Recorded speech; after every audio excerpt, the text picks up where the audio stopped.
Now that you're here at Grief to Growth, I'd like to ask you to do three things. The first thing is to make sure that you like, click notifications, and subscribe to make sure you get updates from my YouTube channel.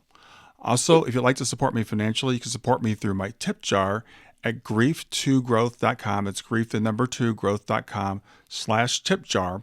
Or look for tip jar at the very top of the page or buy me a coffee at the very bottom of the page, and you can make a small financial contribution. The third thing I'd like to ask is to make sure you share this with a friend through all your social media, Facebook, Instagram, whatever. Thanks for being here. Close your eyes and imagine. What if the things in life that cause us the greatest pain, the things that bring us grief, are challenges? Challenges designed to help us grow, to ultimately become what we were always meant to be. We feel like we've been buried, but what if, like a seed, we've been planted? And having been planted, we grow to become a mighty tree. Now, open your eyes. Open your eyes to this way of viewing life. Come with me as we explore your true, infinite, eternal nature. This is Grief to Growth, and I am your host, Brian Smith. Hey everybody, this is Brian back with another episode of Grief to Growth. And today I've got with me a woman I'm really looking forward to speaking with. Her name is Clare Goldsberry. She's been a lifelong student of religion and spiritual paths. She studied Christianity, Buddhism, Hinduism, Gnosticism, Kabbalah, Ageless Wisdom traditions, and philosophy. At one time, she studied for the ministry prior to being called to Buddhism and taking up that path. So she is also a writer. She's published several books, including A Stranger in Zion, which is a book about her journey into and out of Mormonism, and The Teacher Within, Finding and Living Your Personal Truth. Her latest book, which we'll probably talk most about today, is called The Illusion of Living and Dying, Mind Consciousness, and Eternal Being. And it's a result of her helping her significant other through his journey of esophageal cancer and his subsequent death. Why we need to understand life and how all phenomena exist, and a death process in order to live a fearless life and have a good death. And we'll talk about what a fearless life and a good death are. Claire practices Buddhism. She studies Hindu philosophy and quantum physics, a parallel path to the Eastern philosophies, which I happen to believe myself. So with that, I want to welcome to Grief to Growth, Clare Goldsberry. Thank you very much, Brian. I appreciate being here. Yeah, it's good to meet you, Clare. I'm really interested to dig deeper into your spiritual journey. It sounds we have a lot in common when it comes to that.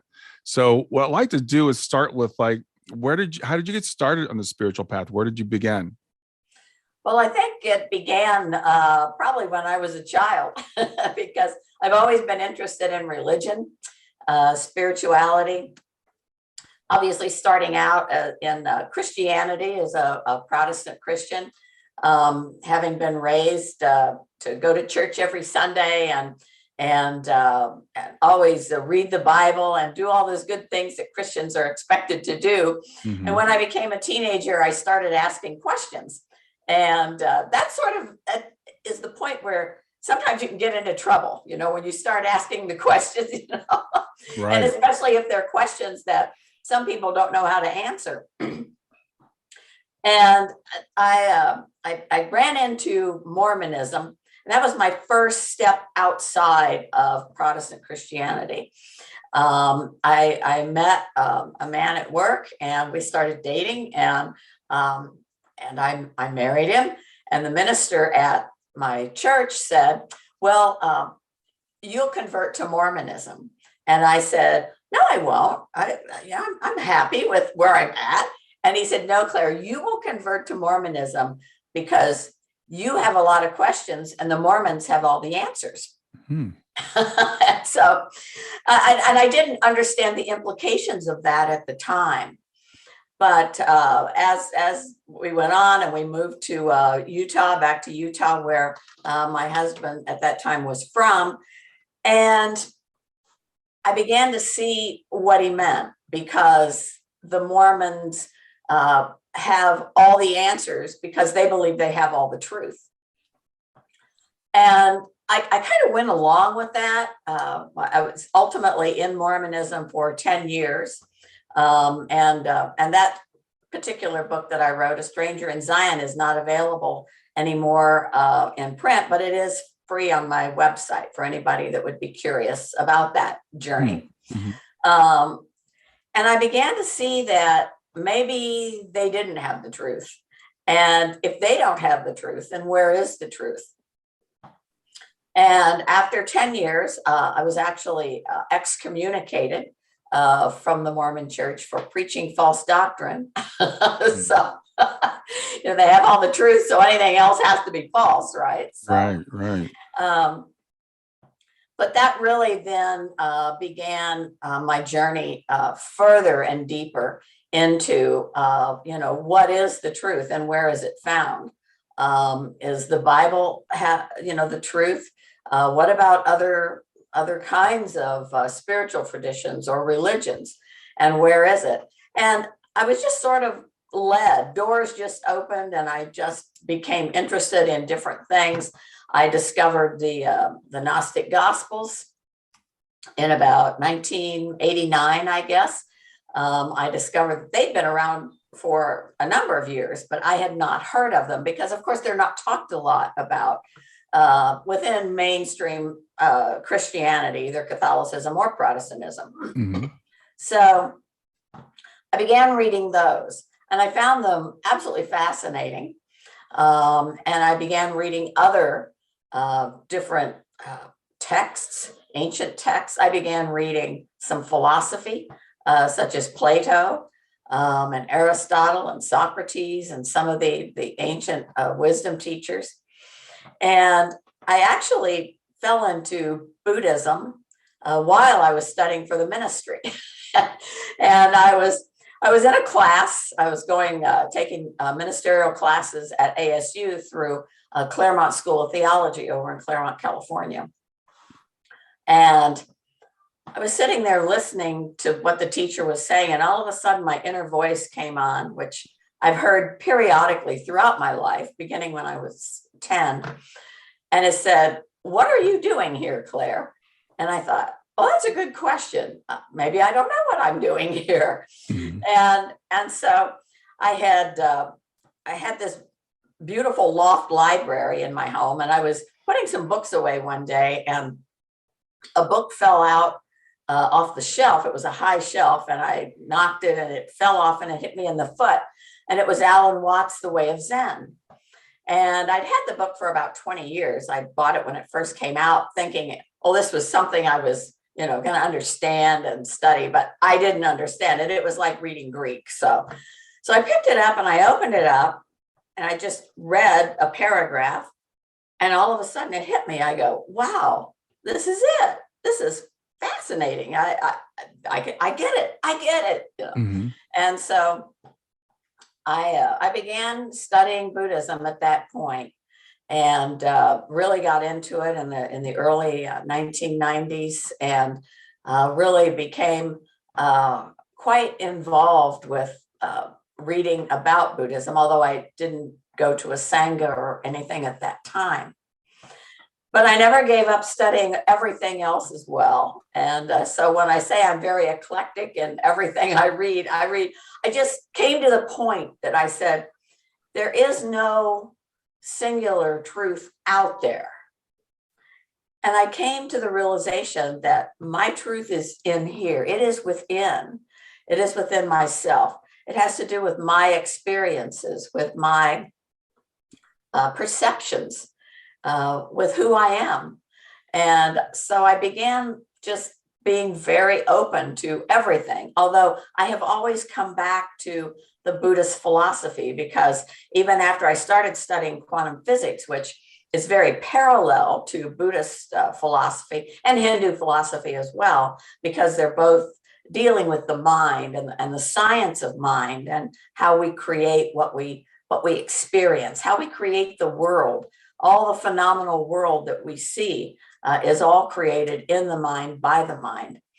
Because as my favorite quantum physicist would say, there is no out there. It's all in here.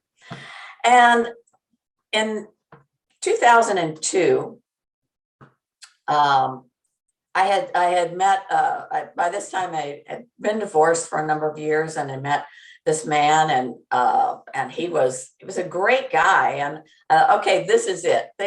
We like clicked.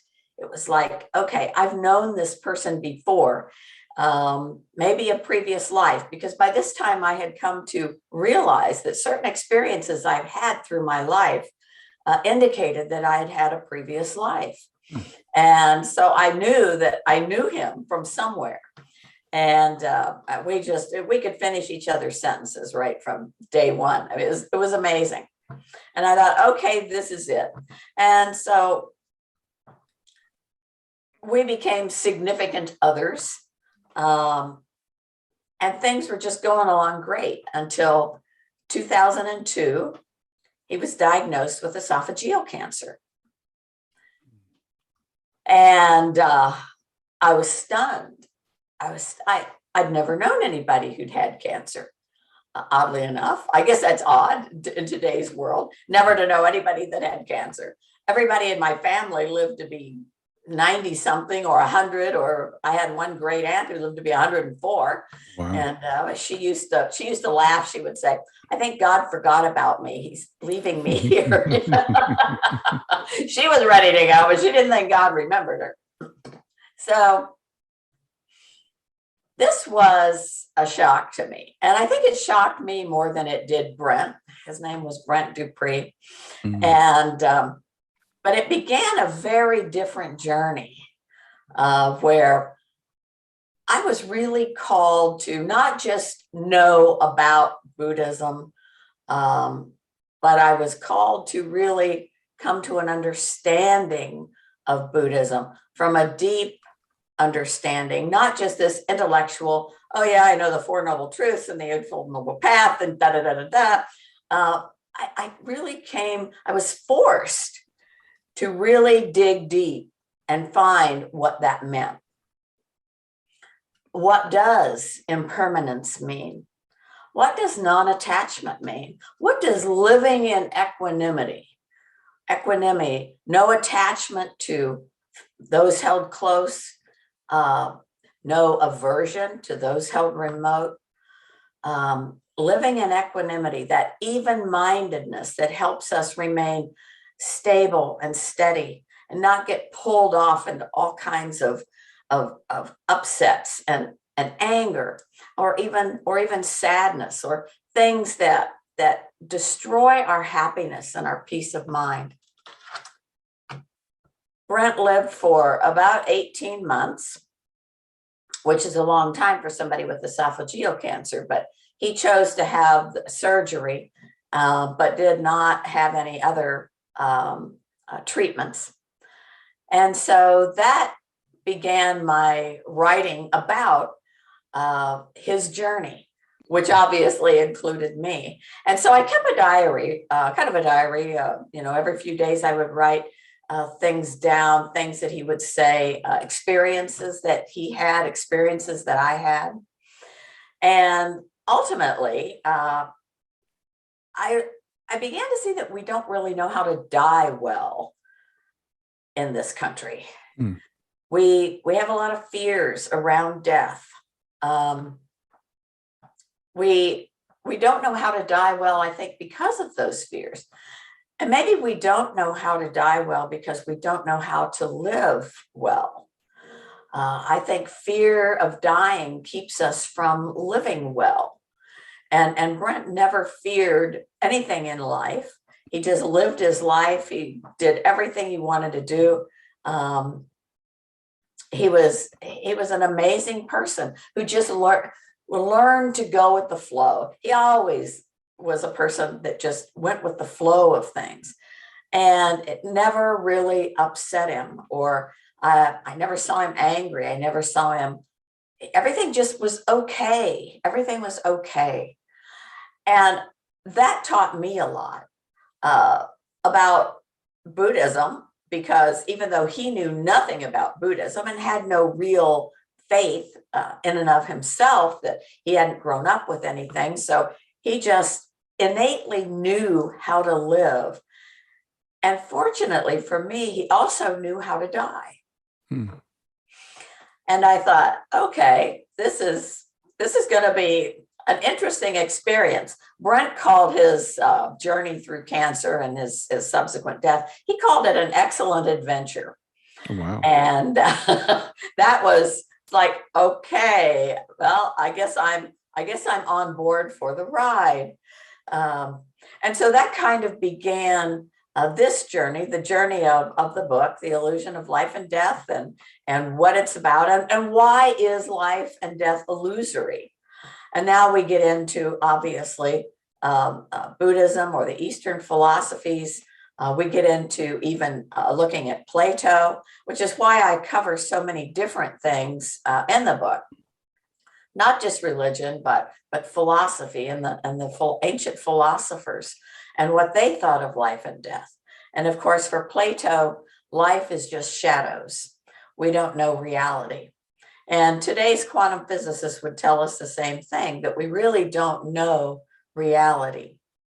And so that began this book, and I hope that it helps people because I do have it in sections. And we start out actually looking at, what is death and what is, and then we continue to what is life and why don't we understand living and dying? And I think it's important, if we're going to have a good death, that we learn to live a good life. People ask me, well, what is a good death? That's the first question that always comes up. What is a good death? How can death be good? And yet, to have a good death is one without fear, one without regrets. I think understanding how we die is very important. Understanding that all is impermanent and that everything changes, but nothing is extinguished. Everything is eternal. The mind that we have, not the brain, which is a physical object, but the mind is eternal. So in starting out, in the introduction, even, what is death? What is death? Death is just the flip side of the coin of life. The minute we are born, we begin our journey into death. In fact, one of the ancient philosophers, it might have been Seneca, said that life is just a journey into death. And obviously we don't know when we're going to die or how we're going to die. And I think that it's the mystery that makes us fearful. We don't like mysteries, really. We don't like the unknown. The unknown is frightening. It can be very scary. Even when we go to, when we travel, we go to an unknown place. We never know what we're going to meet, how we're going to, what am I going to eat? What are they going to feed me? I don't know if I'm going to like this place. So we don't really like the unknown, and we don't like change. And I think one of the things about the Buddhist tradition, it's a philosophy of change and how to adapt to change, because everything will always change. And whether we know it or not, or whether we like it or not, even our bodies are constantly changing day by day. Our cells die. So we experience little mini deaths every day. As our cells die, we get new hair, we get new skin, we get new fingernails. Things are always changing. We're just not that aware of it. And I think this lack of awareness about change and about impermanence really keeps us from looking at death and what it is and how we can have a good death and what it means. People think death is the end. And I think that's due to a lot of our Judeo-Christian upbringing, where people believe life begins on a specific day and ends on a specific day. It begins when we take our first breath. It ends when we take our last breath. And that's very far from the truth. And I think that one of the things that people don't think a lot about, and I think because of the Western ideals of Judeo-Christianity, we don't really think about reincarnation.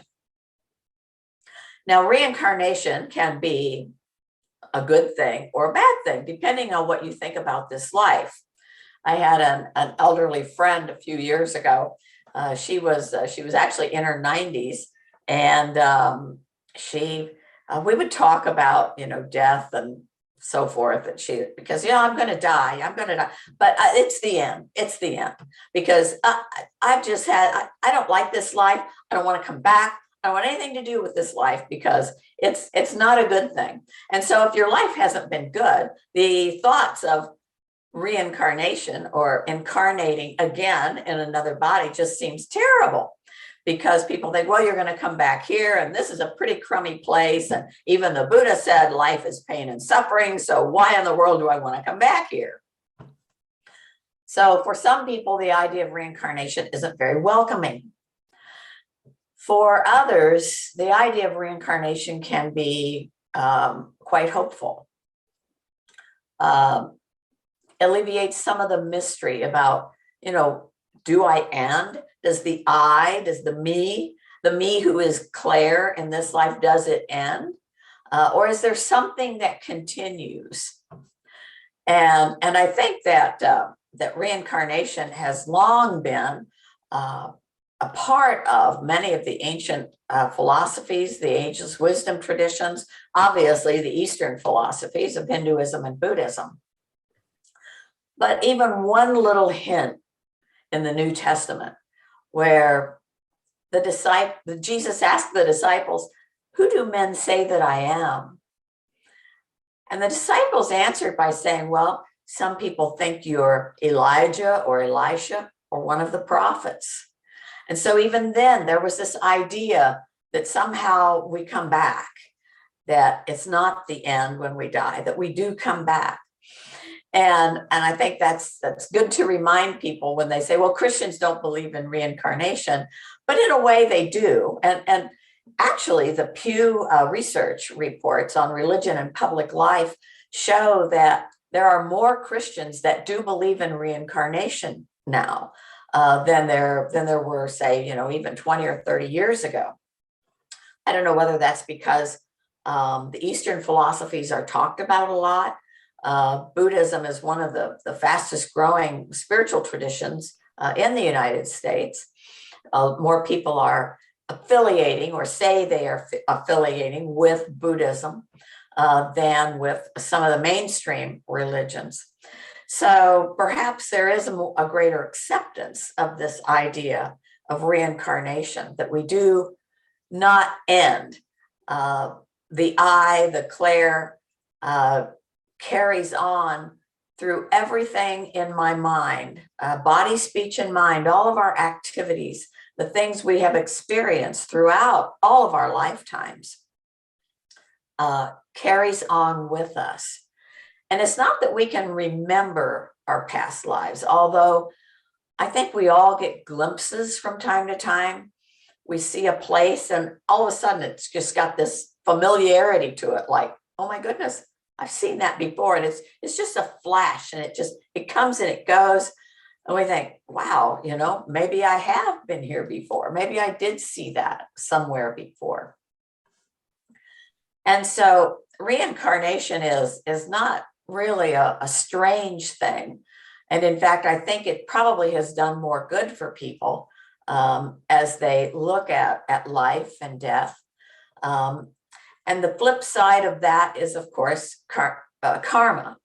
And karma is a tricky subject. Yeah, you get into karma and you get all kinds of things going here. And people go, well, what is karma? Some people think karma is retribution. There was a really funny TV show a number of years ago called My Name is Earl. And the first episode, Earl had won the lottery. And then he had this accident and he lost his lottery ticket. And he realized that he lost the lottery ticket because he had not been nice to a number of people. And so he began this journey of going back to everyone he'd ever harmed and making amends and apologizing and forgiving people, thinking that it's my karma. That's why I lost my lottery ticket. And karma just means action, actually. And although my name was Earl was a funny show, I think it gave people kind of the wrong idea. If you were using that for your spiritual introduction into karma, that might have thrown you off a little bit, you know?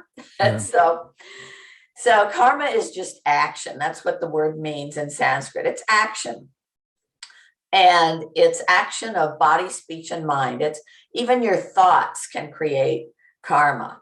And karma isn't necessarily good or bad. People say good karma, bad karma. Karma is fairly neutral. It is the way we act. It's the way we speak. It's the way we think. That whether the way we act, speak, or think has a positive impact on people or a negative impact. You know, do we hurt people with our speech? Absolutely, we do. And we can hurt people with our actions. We can even hurt people with our thoughts. Every time I hear somebody say, "I wish so-and-so would die," it's like, eek, don't say that. Don't even think it, you know. That's, you know, because you don't know what might come back to you for those thoughts. But it also means you could enjoy wonderful things. If you're kind to people, that comes back to you. If you're generous, that comes back to you. So karma is just action. It's not retribution. It's not always negative. You know, you hear people say, you know, it's like, "Oh, yeah, that person was in a car wreck. Boy, he must have had some bad karma going there." You never hear people say, "Wow, they won the lottery. What good karma he must have had." You know, so you've got to look at it as just kind of a neutral action that actually depends on how we look at it. Depends on how our body, speech, and mind, our actions, our words, our deeds impact others. And if it impacts others for good, then that certainly comes back to us. But it's always there. I always tell people karma is like gravity. You may not believe in it, but it's working. And so that's maybe that helps them understand karma a little bit better. But karma and reincarnation are two sides of the same coin. I tell people karma and reincarnation are like love and marriage. You can't have one without the other. Because you see people that live their whole lives, and maybe you look at them and they do terrible things, and yet they seem to be wealthy and famous, or, you know, nothing bad ever seems to happen to them. And you say, how can that be? How can that be? But karma is always in operation, maybe not in this lifetime. And that's why it's important for the reincarnation part of it, because maybe in your next life, that's when that karma will ripen, as Buddhists say. The seeds that you planted when you were in this lifetime begin to ripen in a future lifetime. Just like our past lives, this lifetime, maybe those seeds from our past life will begin to ripen. Because we also, you know, we have that question, like Rabbi Harold Kushner years ago wrote the book, Why Do Bad Things Happen to Good People? And I think that's a question that people often ask. And I think that's why we have to look at karma and reincarnation. What part does that play in our lives? And what does that answer for us? If this plays a role in our life, then what are those answers? And does it help us understand living? And can it help us understand dying and what that might mean? So I don't know if you have any questions. We'll get back to Grief to Growth in just a few seconds. Did you know that Brian is an author and a life coach? If you're grieving or know someone who is grieving, his book, Grief to Growth, is a best-selling, easy-to-read book that might help you or someone you know. People work with Brian as a life coach to break through barriers and live their best lives. You can find out more about Brian and what he offers at www.grieftogrowth.com, www.growth2growth.com. If you'd like to support this podcast, visit www.patreon.com/grieftogrowth. www.patreon.com/GRIEF2GROWTH to make a financial contribution. And now back to Grief to Growth. Yeah. I'm just. I could just keep going. I give classes on this all the time. Oh, really? Awesome. Yeah, I really I enjoy listening to that. I do want to jump in with a couple of questions, if you don't mind. You talked about, so you were raised, you said, in a Protestant tradition. I don't know which Protestant tradition that was, but then you married someone and you went into Mormonism, which is pretty common. A lot of times people we meet our spouse is different faith. I know people that have said, I will never be Mormon, and they married a Mormon and they became Mormon. But you said Mormonism has some answers that your Protestantism didn't have. What were some of those answers that Mormonism had? Well, I think what Reverend O'Neill meant when he said that to me wasn't, he didn't mean it that Mormons do have all the answers. Mormons will tell you they have all the answers. Mm-hmm.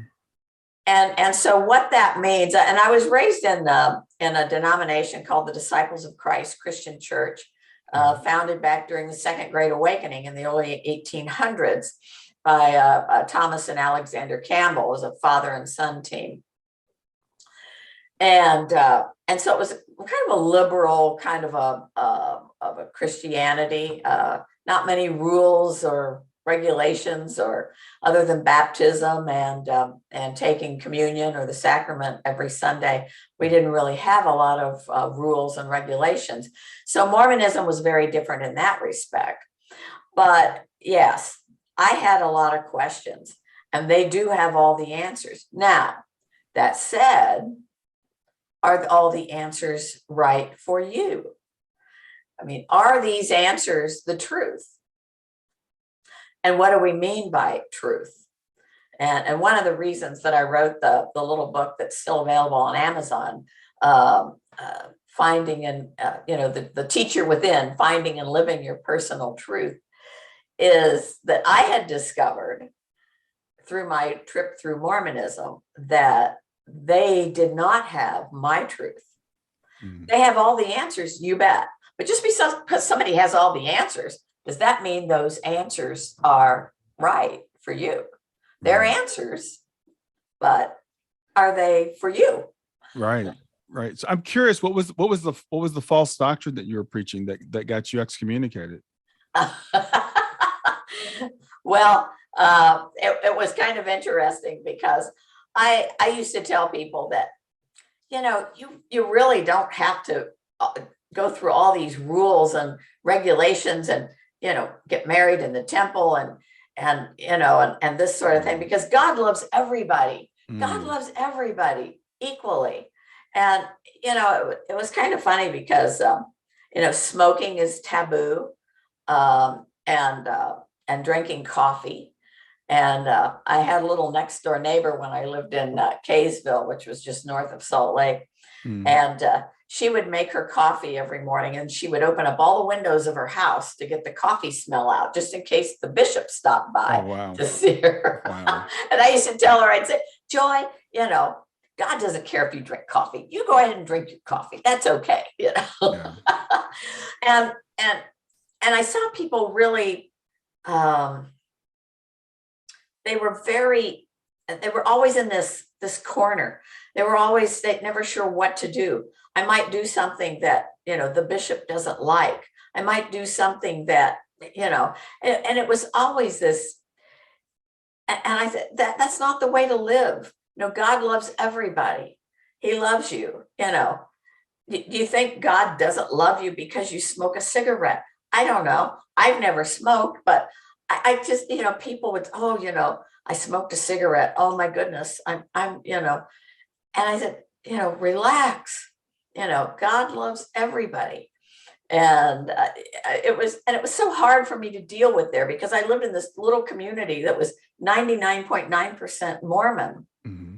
And as I started moving away from it, it was just, in fact, that's why I left Utah and we moved to Phoenix, because I just, I felt so bad for people. It's like, if I could just teach them that God loves everybody, that would be a huge step. Yeah.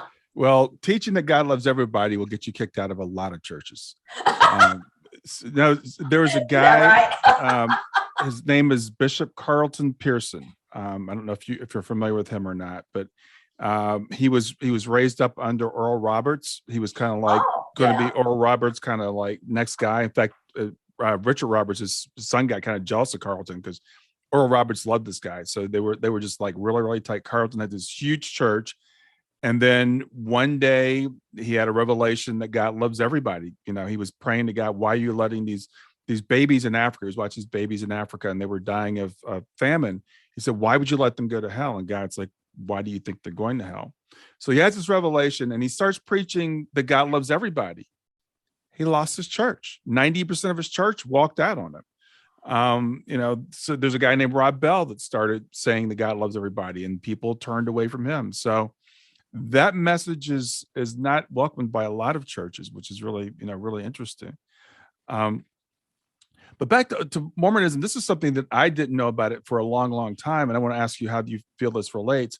Mormons believe in pre-existence. They believe that we exist before we come here. So they don't necessarily believe that our life begins when we come here. But how is that related to reincarnation, or is it related to reincarnation?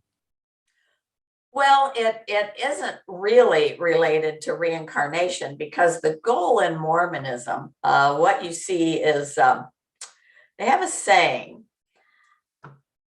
as man is, God once was. As God is, man may become. So the goal is to do what you have to do in this lifetime. And when you die, you will, if you've gone to the temple, and to get a temple recommend, you have to, no drinking coffee, no smoking, and paying your full tithing, a full 10% of your net, or your gross, anyway, the full, gross income, I guess Gross. it would be. Yeah, it's off the gross yeah. income. Mm-hmm. Full 10% of your gross income. And if you cannot meet those criteria, then you cannot get a temple recommend. Without a temple recommend, you cannot be married to your wife for time and all eternity. And you cannot ever see your children again. If your children go on to the celestial kingdom, because there's 3 degrees of heaven, the celestial, the telestial, and the terrestrial. And so you're held to these very rigid standards if you want to go to the celestial kingdom. Once you are there, then you are given lots of wives and you will have spirit children. And these spirit children are what come and occupy the bodies that people have here when they have babies here. Mm-hmm. It's kind of convoluted in a way. Very complicated, yeah. Because it's like, okay, they say you'll never see your family again unless you get to the celestial kingdom. And yet, what if your children, say your sons and your daughters, your sons get their own planet, their own celestial world in which to have wives and create spirit children, and your daughters marry men who get their own celestial kingdom. And so you've got everybody kind of all split up, but you have to make sure you get to see everybody after this lifetime by going to the temple.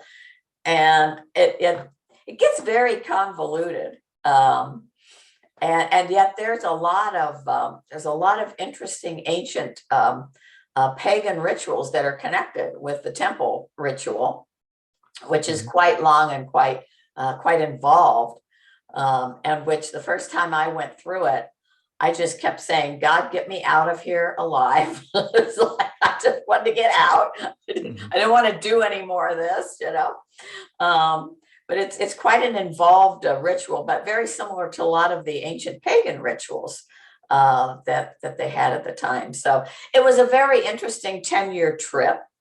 And I'm glad I experienced that. I always said I learned more in my 10 years of Mormonism than I could have ever learned in a theology school. Um, and primarily about just how to treat people. I mean, quit holding people to your ideal of what's perfect and what's right. Let people, just love people, just, forget all that other stuff. Just love people. It doesn't matter, it's not your business, love them. I don't care if they smoke a cigarette, just love them. Yeah. I got really, really whacked out about that at one time. I just love people, So yeah, it sounds like you've got your own internal compass, but yet we still, and this is interesting because I think I heard you say when you were talking, we kind of like, you really need to turn within. The answers are within, but we have to kind of go out into the world and look for the answers before we find out that they are within us. Yeah, go ahead. Yeah, I think that there's some truth to that, because I certainly learned a lot, say when I was in Mormonism, or just studying and just looking at different things, going to different churches and thinking, but it does eventually direct you. When I actually quit going to a Christian church here in Phoenix after I moved here and got out of Mormonism, or was forced out of Mormonism, which was a good thing. I had no regrets about that. Mhm. I was actually, because I always sang in the choir. I used to be a very good singer at one time, and always sang in the choir. And I was in the choir at this Disciples of Christ Christian Church here in Phoenix, and I always would sit in the choir loft and look out over the congregation, and I started getting into this thing of wondering why people were there. Why are all these people, and I would say, why are all these people here? They're here every Sunday. I look out, I see the same people. They kind of all sit in the same spot. Everybody has their spot at church, right? And one day I looked out over the congregation and I was thinking, why are all these people here? And my inner voice popped on and said, the question, Claire, is not why all of those people are here. Why are you here? Hmm. And it really pulled me up short. And I'm going, oh, never thought of that. Why am I here? And so after church, I hung up my choir robe and left and never went back. Yeah. So you're right. It does take being out there, I think, to give you some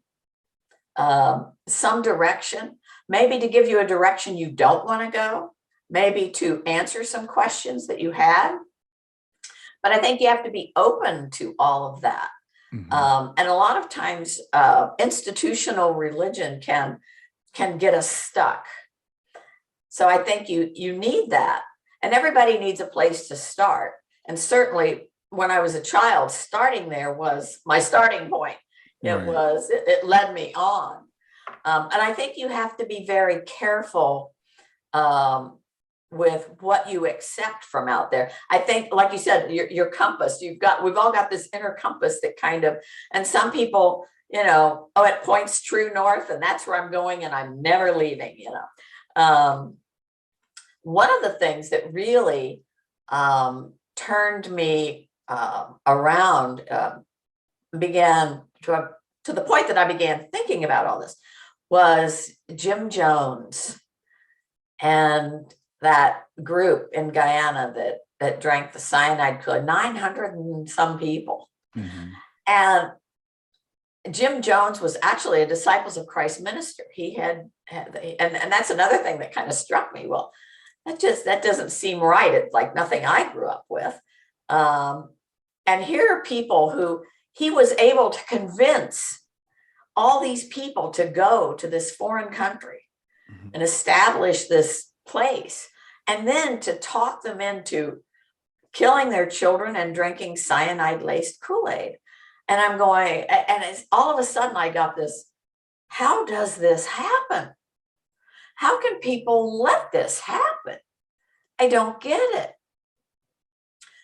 And yet, in the 1980s, when I was living in Utah and practicing Mormonism to some extent, there was during one of the semi-annual conferences at Temple Square, when all the apostles and the president of the Mormon Church, they gave all their talks.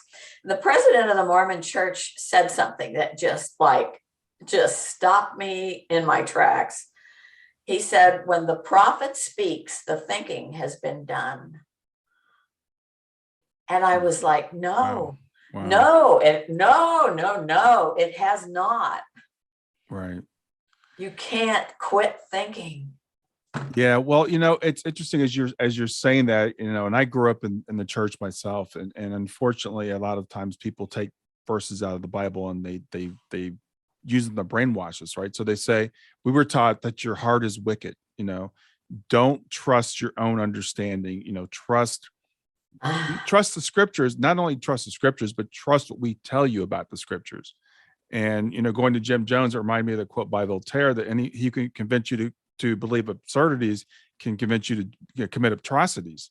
And so when people, I find right even now, people will believe absurd things and then they'll go out and commit atrocities. So we've all seen that, and Jim Jones is a great example of that. Like with yourself, even though you did go into these different traditions, Mormon, etc., you never gave up. You never gave up thinking. You never gave up asking questions, which I think is really, really important on our journey.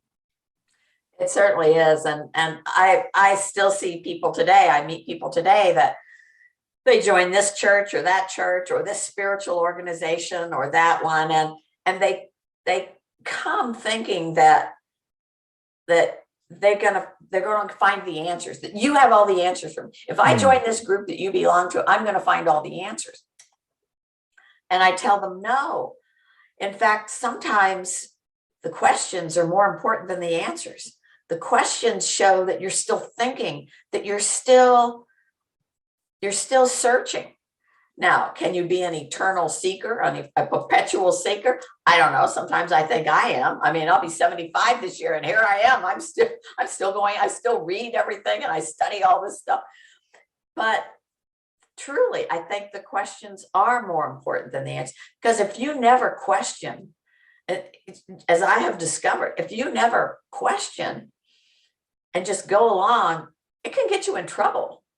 Like you said, you can use the scriptures for good or for ill. Mm-hmm. It just, what are people telling you? You better find out for yourself before you're led away. Yeah. You touched on touched on the Gnostic Gospels, which I read very, pretty late in life too. I didn't know they existed, and I started reading them. And when you read them, you can see why they were left out of the canon, because the Jesus in the Gnostic Gospels is telling people, think for yourself, stop following other people. The truth is within, the kingdom is within. And some of that was left in the Bible. It's kind of funny. There's like these little hidden gems. And you talked about reincarnation, and I've heard the same thing.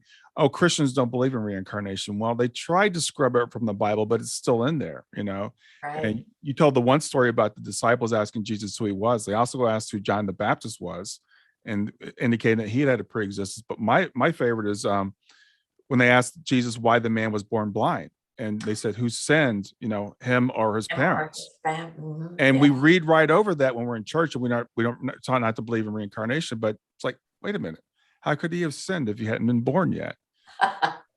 So they were asking about karma. They were asking about what happened that caused this man to be born blind. So it's in there if we have the eyes to see it. Well, as Jesus used to say, let those who have ears hear, because people don't often understand, what he was meaning when he taught, because he did teach in parables, and he did teach rather obscurely, and I think that's very evident in the Gnostic Gospels for sure. Yeah, another thing you said when you were talking that I really wanted to follow up on, you said you had experiences in this life that led you to believe that you had been here before, that you're reincarnated. So I'm curious what some of the experiences were. Well, they were just little fleeting things. I know in the summertime, I grew up on it was a small farm. My father worked in the city, but we lived on this small farm, and I had horses, and my brothers had cows and that sort of thing. And in the summertime, I would go out and I would lay in the field and just lay out there and look at the sky, look at the stars. And one evening I was laying there looking at the stars and thinking, what is going on? I've seen this before. And then as soon as I thought it left. And that's kind of the weird thing. I've been in a number of different places where just fleeting, it's like, I've seen that before. Or when I met Brent, it was like, we've been together before. I know this person. And then it just kind of leaves it, and my inner voice has been a help throughout my life. I first heard it when I was 10 years old. And I think that's important. In talking about listening, I don't think we listen to our inner voice like we should. When I first heard it, I was just sitting back in my thinking tree by the creek, and I would lay out on this limb and just listen to the water. And I was thinking about what I wanted to be when I grew up. I was 10 years old, and all of a sudden this voice came on. And at the time I said it was God talking to me. And of course, if the kingdom of heaven is within, then that's certainly where, the divine is, or God, or the all that is.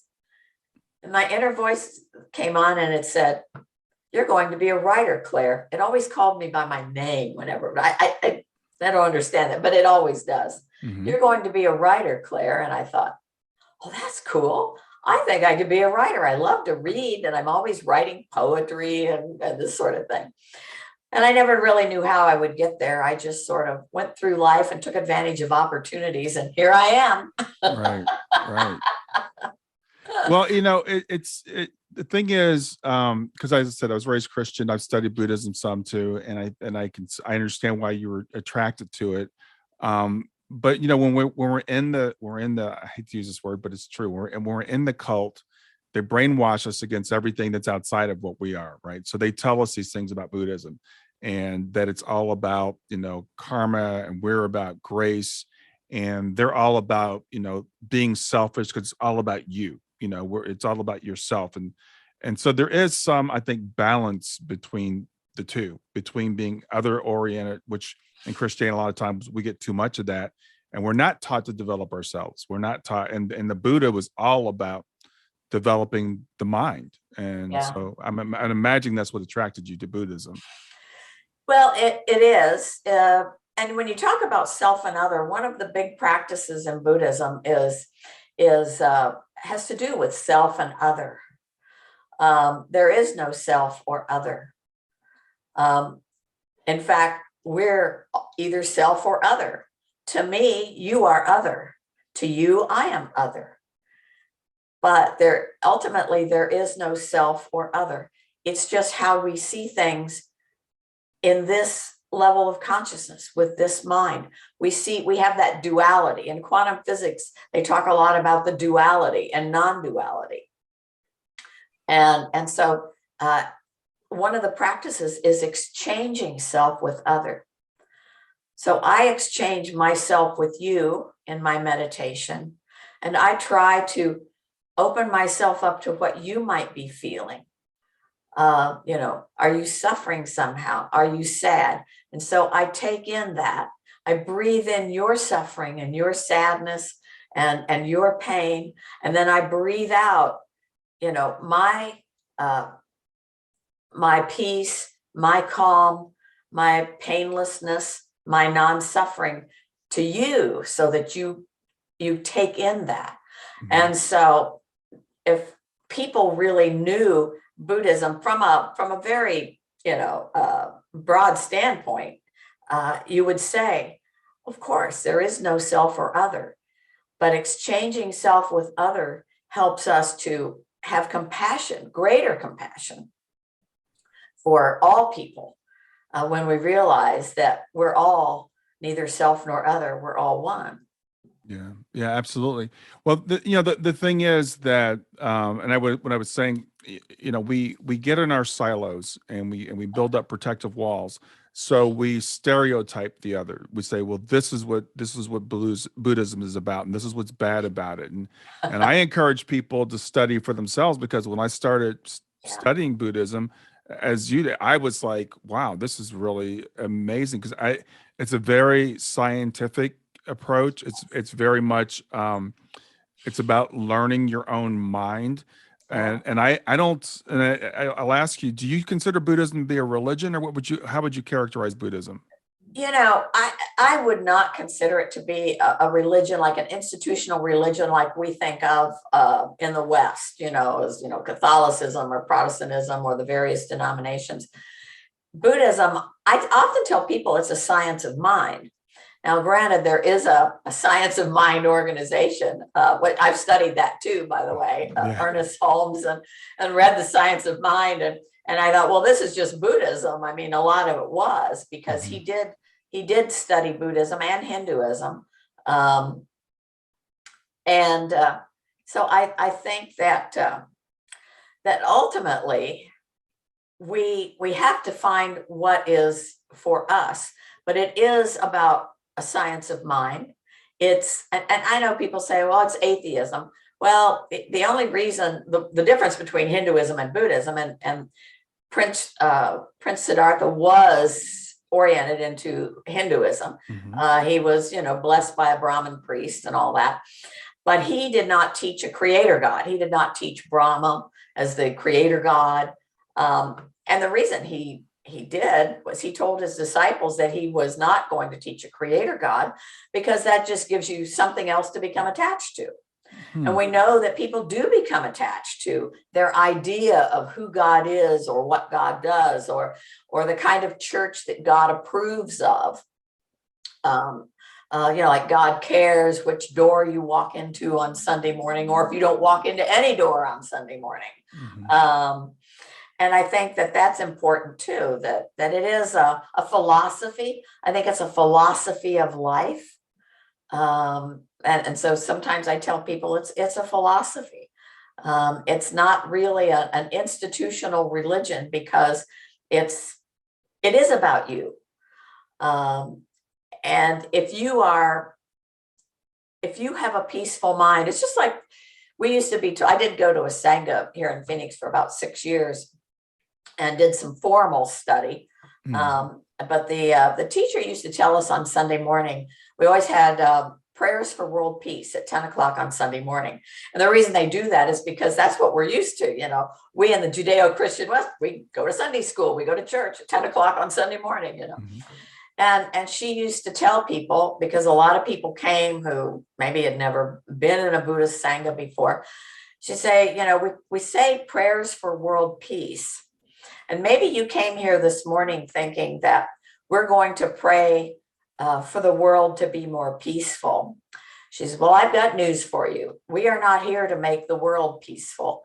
We are here to help you gain a peaceful mind. And when your mind is peaceful, the world is peaceful. And I've always remembered that. I always think that's so good, because truly the world is our creation.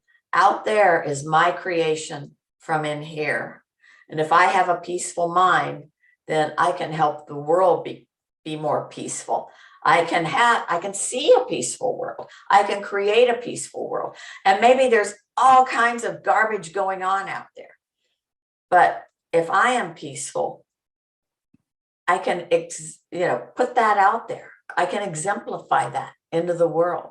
And maybe the world that I see then will become peaceful. Yeah, as we were talking about it, I think that my belief is that anybody can be Buddhist, even if you can maintain your own religion, or if you have no religion at all. I mean, some people say, well, Buddhism is atheistic. Well, they can be. There are atheist Buddhists who don't believe in it, as you said, in a creator God, and maybe don't even believe in what we call an afterlife. They just take the philosophy of what I can observe.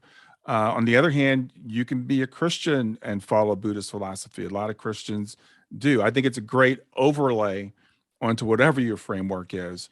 to It really is. to understand, to understand yourself and understand how to get control of your mind.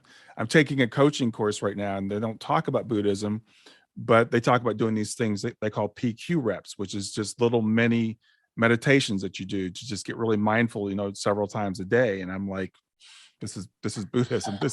But we take it, we put different framework, because the Buddha just observed what was going on. He just said, this is what I see. And he was a really great observer.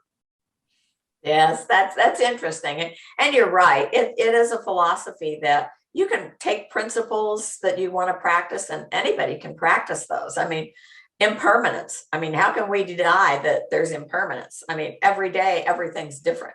How can we deny that, that living in equanimity or trying to maintain an even mind about things and not allow ourselves to get pulled off and become angry or hateful?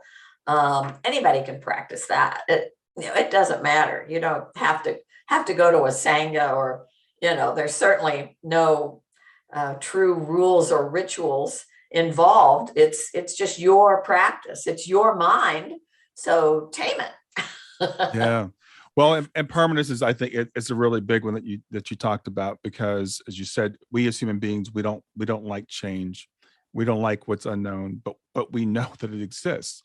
And we fight what exists all the time. And I hear people, even now, we're going through turmoil in our world. And I hear so many people saying, I just want to get back to normal. I want to get back to normal. And one of the things we have to accept is there is no normal, and there is no going back. There's just, everything's always changing. And as we reach a certain age, we can see it. I got the gray in the beard. That's not going to go back. That's what it is now. Yeah. So I like what you've taken and said, and you've kind of taken all these things and kind of seen how they overlap, the parallels. So I like to ask you to, just for the audience, to kind of tell us, what do you see as the parallels between Buddhism, which we said is a philosophy, and between, say, quantum physics? So what are the parallels what do you see similar between those? Well, obviously, quantum physicists are talking more and more about the unexplored territory of the mind, and what is the mind, and where is the mind. And they have come to a lot of interesting conclusions. One of my favorites is the observer effect. And they know that a scientist can impact the results of an experiment just by observing it, because what the scientist is expecting to happen often happens without seemingly any other interference other than the science. The scientist thought that's what he wanted to see. So there is the observer effect. And as we observe, as we look, one of the sayings in Buddhism is, everything is created in the mind by the mind. Nothing has any inherent reality from its own side. And that is something that absolutely the quantum physicists are saying, that there is no inherent reality. Reality is what we create, and it's an illusory reality. It is not the real reality. Is there a real reality? Yes, there is. It's an ultimate reality. In Buddhism, it would be called ultimate reality, as opposed to conventional reality or conceptual reality. This is reality because I say it's reality, because I see it separate. The lamp is separate from me. So that's over there and I'm here. So the lamp is reality. And yet there is no inherent reality for anything. And I've often thought, well, maybe we're just here because God is observing us. If God closes his eyes, do we all disappear? Yeah. Always asking myself funny questions, Mm-hmm. But that's just one example of the many ways in which thoughts of the mind coincide with how physicists are thinking now about reality and how reality exists, and how we create our own reality, which is why it's sort of different for everybody. Buddhists would say that the mind is in the heart chakra. It's not in the brain. The brain is where the sensations take place, where it operates our nervous systems, what we see, hear, taste, touch, that sort of thing. But the mind is what gives us all of our perceptions of all of these things. We can see, well, that's a beautiful painting, or we see a painting. Is it a beautiful painting? Well, I may think it is. You may think it isn't. That sort of thing. So the mind is the software, the brain is the hardware, and is the way I like to explain it to people. So I think, and more of the quantum physicists are coming to that as well, that there is something that influences everything that we cannot put our finger on.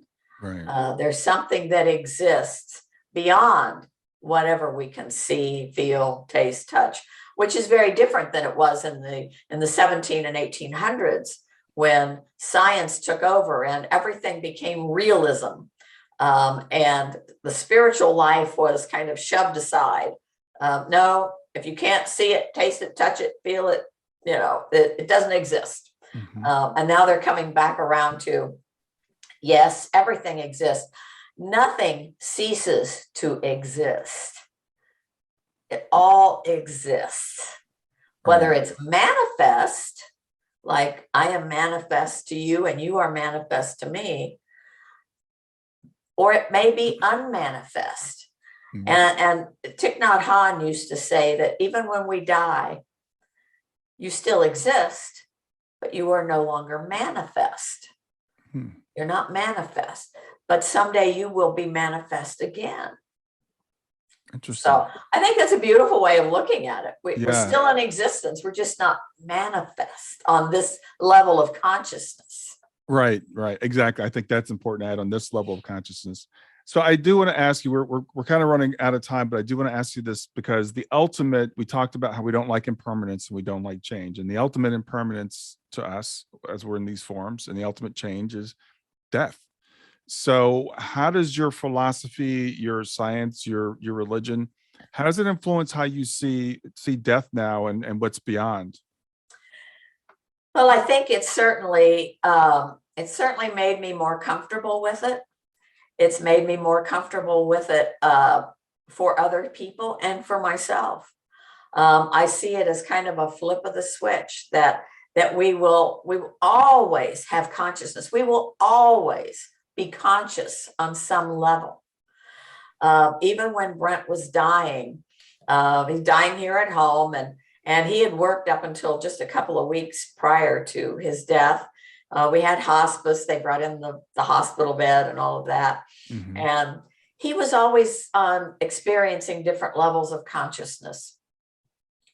And one time several times actually, he would call to me, and I'd be back here in my office working, and I'd go out and I'd go, yes, and he would go, am I dead yet?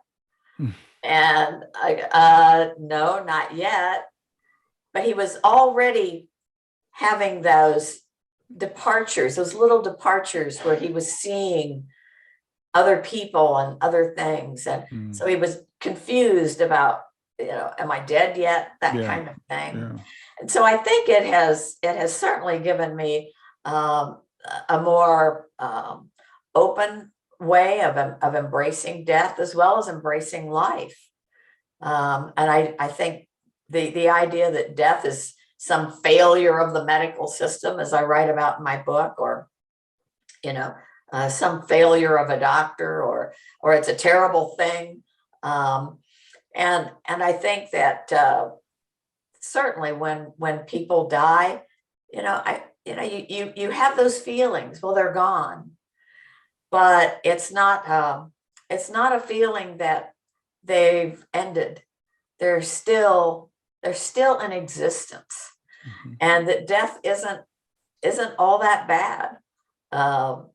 When my father was killed in a car wreck back in 2003, and it was like, and all I could feel was, wow, his big goal had been to die before my mother, because everybody in my family lived so long. He was afraid that if my mother died first, he wouldn't have anybody to take care of him. And he had this adult onset progressive muscular dystrophy. So he needed some caretaking at that late stage in his life. He was 83. And I thought, wow, how cool. He got his wish. Yeah. And everybody saying, "Oh, it's so terrible. Your dad died." And I said, "No, it's great. This is what he wanted. It's a good thing." Yeah. So in that respect, it's given me a new outlook on things. Yeah, absolutely. I think that's a great way to kind of wrap things up for the day. I like to let people know where they can reach you. So if you could say and spell your website and give the name of the book, so if anybody wants to get the book and pick it up. Okay, sure. My website is just claregoldsberry.com, and that's ClareGoldsberry.com. And the name of the book, which can be purchased at any of your favorite booksellers, online, in stores, is The Illusion of Life and Death: Mind, Consciousness, and Eternal Being.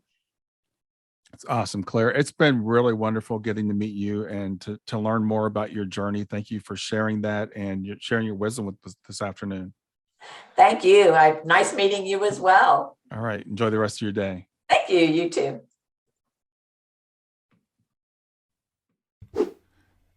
Don't forget to like, hit that big red subscribe button, and click the notify bell.